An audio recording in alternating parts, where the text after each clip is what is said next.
Le dernier direct de la matinée avant le casse-croûte, hein, comme on dit chez nous. Salut Tristan. Salut Fred. Alors Tristan Navicom. Tristan, ça fait maintenant quelques années que tu es chez Navicom, que tu bosses pour Navicom. Combien de temps? Ça fait 3 ans que je suis chez Navicom. Ouais. Alors Tristan est une valeur sûre dans ses explications. Pourquoi? Parce qu'il a toujours officié pour Navicom. Il a toujours été avec son papa à bord du bateau à l'époque quand il faisait les compètes. C'était du Navicom. Donc tu as toujours progressé sur les machines Navicom, Humminbird en l'occurrence. Et maintenant, chez Navicom, que fais-tu exactement? Alors actuellement, je suis formateur technicien chez Navicom. Donc j'assure du SAV à distance. Je fais des formations revendeurs, des formations clients sur l'eau, des salons, des animations. Enfin, on essaie de suivre le client au mieux pour continuer comme ça. Et pas que. Pourquoi? Parce que Tristan pêche tout le temps. Il est toujours en compète. Tu étais en compète en Espagne, tu es en compète à droite, à gauche. Enfin, tu as fait combien de compètes cette année à peu près? Alors là, on a un petit peu calmé les compétitions en France. Par contre, on fait en moyenne 2 à 3 compétitions à l'étranger, en Espagne et Hollande principalement. Et cette année, on en refait 2 en Espagne et en Hollande toujours. Et tu pêches toujours en France? Je pêche toujours en France, donc les week-ends principalement. Et de par mon travail, je suis très souvent sur l'eau, donc j'utilise très souvent les sondeurs en action de pêche. Je vois le comportement des poissons, je comprends telle espèce, les arbres, les cailloux. J'arrive vraiment à identifier les structures, les poissons. Et voilà, c'est vraiment super intéressant. Mer et eau douce? Mer et eau douce, ouais. Ça, c'est important de signaler. Il est capable de former les gens en mer et en eau douce sur les bécanes Humminbird, en l'occurrence. Et dis-moi, c'est réservé aux professionnels ou les formations où on peut effectivement, nous, en tant que particuliers, avoir une formation Tristan Poulain? Alors, jusqu'à présent, on faisait des petites actions comme ça avec les clients particuliers sur l'eau. Des fois, c'est en magasin chez des revendeurs. Et cette année, on lance les Humminbird Days. Donc en fait, je vais me déplacer sur 2 ou 3 jours sur des grands lacs ou des secteurs de rivières avec mon bateau. Et on va proposer 2 jours de formation sur le bateau des clients qui sont déjà équipés chez nous gratuitement. Et un jour, s'ils veulent voir les nouveautés sur mon bateau, donc Humminbird, les sondeurs, et Minn Kota, les moteurs électriques. D'accord, alors tu dis Humminbird Days, on va dire Navicom Days, puisqu'il y a les moteurs électriques Minn Kota, plus il y a des nouveautés en plus, donc intéressantes, on a pu voir sur le salon. On a vu tout à l'heure un bateau chez Rodenpod équipé avec le nouveau moteur électrique, les nouvelles sondes verticales, etc. Donc c'est intéressant, les nouveaux supports de sondes, pardon, verticales. Et toi, tu formes sur la totalité du matériel Humminbird et Minn Kota? Oui, c'est exactement ça, Fred. Donc tu es pointu, même en mer, je crois. Même en mer, je me suis mis en mer depuis 1 an et demi à peu près. Et j'ai appris à étudier le comportement des poissons. Donc j'arrive à identifier si c'est des loups, des mulets, les thons, les bonites, ainsi de suite. Alors est-ce que c'est grâce à la machine que tu arrives à identifier ou c'est tes performances accrues qui font que tu sais que l'emplacement, la forme, il y a quelque chose qui fait que? Alors il y a différentes choses. Donc c'est l'écho du poisson, comment il est dessiné sur le sondeur, s'il est long, s'il est épais, s'il est court. Et quand on pêche derrière, si on arrive à attraper cet écho, on se dit, cet écho c'était un loup ou un bar. Et ainsi de suite. Au bout d'un moment, on arrive à accumuler pas mal d'informations et à identifier tel poisson ou tel poisson. Alors ça c'est important, mais c'est Navicom Days, par exemple, où si c'est pas un secret, tu sais où ça va se dérouler, dans quel lac ça va se dérouler? J'ai déjà quelques idées. Donc, je pense qu'on va commencer par Parelou, Garabi. Donc, c'est des grands lacs où j'ai pas mal de clients qui me demandent régulièrement des formations. Donc là, ce sera le coup de faire toutes les formations d'un coup. Et donc, sur le Rhône, Saône et grands lacs Est et Ouest. D'accord, déjà des parties que toi tu connais déjà très très bien. C'est ça, des parties que je connais bien, où on peut mettre des bateaux à l'eau facilement, où on peut être pas mal de bateaux, 10-15 bateaux pour faire les formations. Et voilà, des belles infrastructures. Alors ça, c'est un scoop, hein, les Navicom Days. Hein, c'est vraiment un scoop de ce salon d'aujourd'hui. Moi, j'avais eu écho par le biais de Christophe. Il m'a dit, tu demanderas à Tristan si les Navicom Days, bon, tu es chaud pour en parler, bah, ça tombe bien. Et tu as une idée des dates, enfin à peu près Non, ça, on est vraiment en train de mettre ça en place. Ça sera en fonction des ouvertures d'espèces, en fonction de certains lacs. On ne sait pas encore exactement.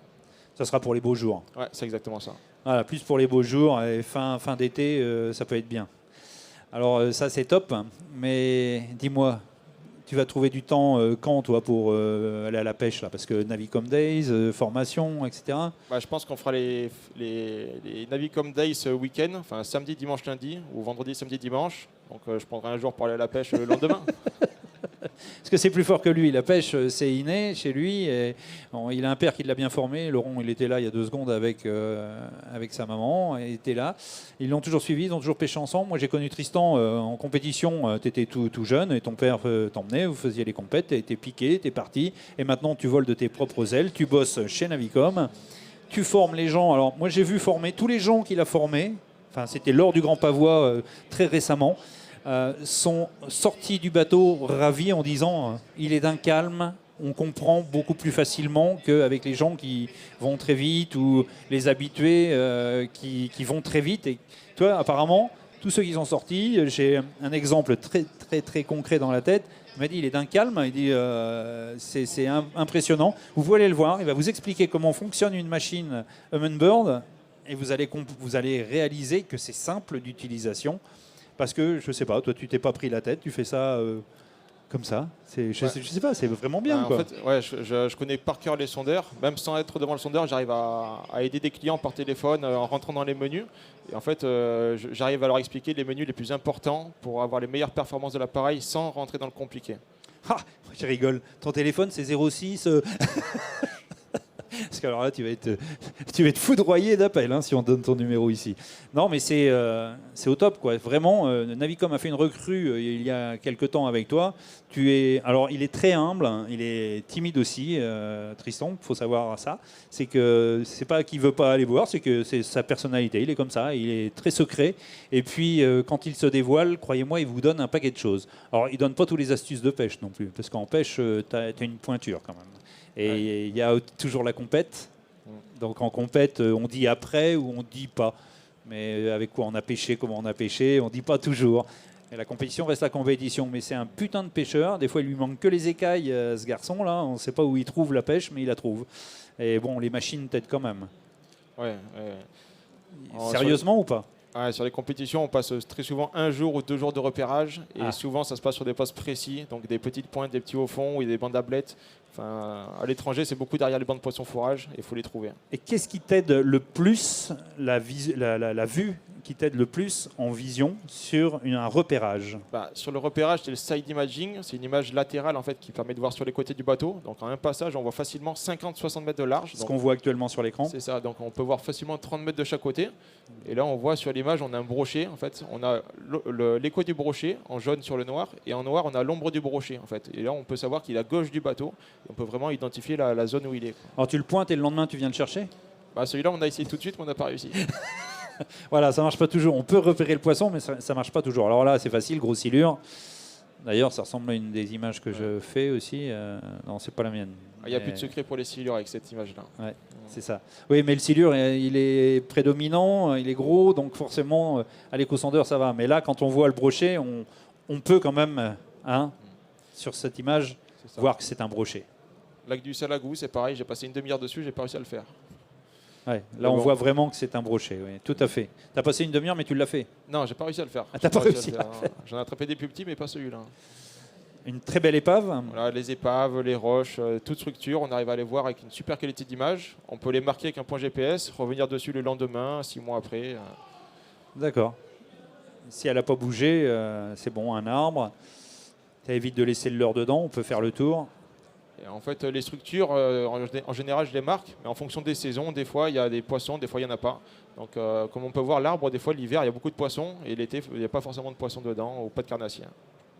D'accord. Alors tout ça, c'est très simple d'interprétation avec Tristan. Si pour vous, ça reste encore un mystère, n'hésitez pas à aller sur le stand Navicom de façon à pouvoir comprendre comment fonctionnent les appareils. Et les moteurs électriques, il y a des nouveautés? Moteur électrique, il y a une petite nouveauté, en fait, c'est une nouvelle sonde intégrée. La nouvelle sonde Mega Down Imaging Plus, donc dans l'ogive du moteur. Et ça permet d'avoir un sondeur en fait, branché directement sur la sonde du moteur. Enfin, on n'a plus à mettre de sonde sous le moteur, de câbles qui s'entourent et ainsi de suite. Donc c'est beaucoup plus pratique et la sonde est très très performante maintenant. D'accord. Alors, à voir sur le stand Navicom. N'hésitez pas, on peut remercier Tristan parce que c'est compliqué des fois de se montrer à tout le monde. Et on va le remercier franchement d'être venu sur ce plateau. Vous pourrez revoir cette vidéo. Il y a des tutos aussi sur Internet qui sont réguliers. Vous pouvez les aller sur Internet, sur le site Navicom. Et il y a des tutos où on te voit. D'ailleurs, on voit les autres membres de chez Navicom, mais on te voit également. Merci Tristan. Merci Fred. Allez, c'est top. Et allez le voir, croyez-moi, ça en vaut la peine. Bon appétit à toi et on se retrouve sur ton stand. Merci Fred. Eh bien, nous allons aller manger aussi de notre côté. On se retrouve après une courte pause déjeuner. À tout à l'heure pour des nouveaux directs.